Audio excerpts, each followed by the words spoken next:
लोकसभा चुनाव के बाद उत्तर प्रदेश की कुछ विधानसभा सीटों पर उपचुनाव की स्थिति बनी हुई है, जिसकी वजह से सियासी माहौल गरमाया हुआ है। इस बीच अखिलेश, मायावती और बीजेपी की पार्टी लगातार तैयारियां कर रही हैं, तो वहीं चंद्रशेखर आजाद जो इस बार नगीना सीट से जीतकर सांसद बने, वह भी इन सीटों पर अपने उम्मीदवार उतारने के लिए लगभग तैयारियां कर रहे हैं। चुनावी आंकड़ों को देखें तो लोकसभा चुनाव के दौरान एनडीए और इंडिया की लड़ाई में आजाद समाज पार्टी को छोड़कर अन्य सभी छोटे दल फिसड्डी साबित हुए।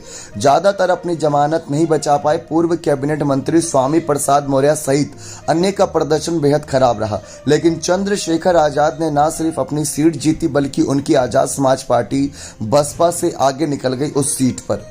लोकसभा चुनाव के बाद अब फूलपुर, खैर, गाजियाबाद, मझावन, मीरापुर, अयोध्या, करहल, कटेहरी, कुंदरकी विधानसभा क्षेत्र में उपचुनाव होना तय हो गया है। इसके अलावा हाल ही में कानपुर के विधायक को सजा होने के बाद वहां भी उपचुनाव की संभावना बन रही है। आजाद समाज पार्टी के प्रदेश अध्यक्ष सुनील चित्तौड़ ने बताया कि पार्टी ने विधानसभा उपचुनाव की तैयारियां शुरू कर दी हैं। सारे बूथ और सेक्टर कमेटियों को सक्रिय कर दिया गया है। कार्यकर्ताओं में जोश है। समाज के लोग भी चंद्रशेखर को अपना नेता मान रहे हैं। उन्होंने बताया कि सभी सीटों पर अकेले लड़ने की तैयारी है। जहां जहां चुनाव होने हैं वहां वहां बैठकों का दौर जारी है।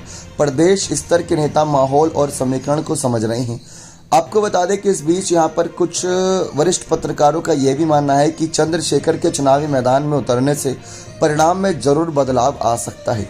जी हां, आप सभी को यह भी जानकारी दे दें कि चंद्रशेखर आजाद इससे पहले अखिलेश और जयंत चौधरी के साथ ही यहाँ पर अगर हम देखें तो कुछ सीटों पर जब लोकसभा चुनाव से पहले सियासी माहौल बना था उपचुनाव का, जैसे खतौली की बात कर ले या उससे पहले मैनपुरी की बात कर ले, रामपुर की बात कर ले, ऐसी कई सीटें थी।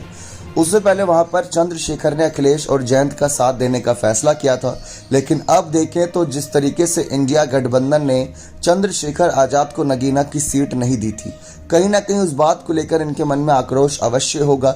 भले ही ये इंडिया गठबंधन के एक तरीके से समर्थन में रहे हैं और उन्होंने साफ भी कहा था कि अगर इंडिया गठबंधन इनकी बात मानता तो काफ़ी हद तक इंडिया गठबंधन को और ज़्यादा बढ़त मिल सकती थी। इस चुनाव में 43 से ज़्यादा सीटें और निकाल सकते थे, लेकिन फिलहाल चंद्रशेखर आजाद अब अपने पार्टी, अपने संगठन को आगे बढ़ाने के लिए जुट गए हैं, क्योंकि भाई सांसद बने हैं तो सांसद बनने का पूरा उपयोग करेंगे। सड़क से सांसद तक का सफर इन्होंने बड़े ही संघर्षमय तरीके से पूरा किया है और उन हालातों में पूरा किया जब NDA versus India versus BSP पूरे उत्तर प्रदेश में देखने को मिला।